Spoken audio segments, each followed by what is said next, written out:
ಮೊದಲನೆಯ ಸರ್ಗದ ಎರಡನೇ ಪದ್ಯ. ದುಷ್ಕರಂ ನಿಷ್ಪ್ರತಿದ್ವಂದ್ವಂ ಚಿಕೀರ್ಷನ್ ಕರ್ಮವಾನರಃ ಸಮುದಗ್ರ ಶಿರೋಗ್ರೀವೋ ಗವಾಂ ಪತಿರಿವಾ ಬಭೌ. ವಾನರಃ ಅಂದರೆ ಹನುಮಂತ, ಚಿಕೀರ್ಷಣ ಅಂದರೆ ಮಾಡುವುದಕ್ಕೆ ಇಚ್ಛಿಸ್ತಾನೆ, ಒಂದು ಕಾರ್ಯನ.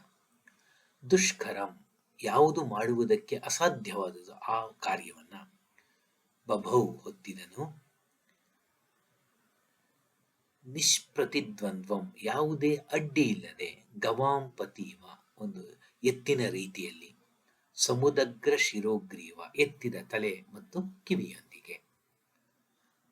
ಹನುಮ ಯಾರೂ ಮಾಡಿರದ ಕಾರ್ಯವನ್ನ ಮಾಡಲು ಇಚ್ಛಿಸಿ ಯಾವುದೇ ಅಡ್ಡಿ ಇಲ್ಲದ ಗೂಳಿಯ ರೀತಿ ತನ್ನ ವಿಸ್ತಾರವಾದ ಕಿವಿ ಮತ್ತು ತಲೆಯನ್ನು ಎತ್ತಿದನು.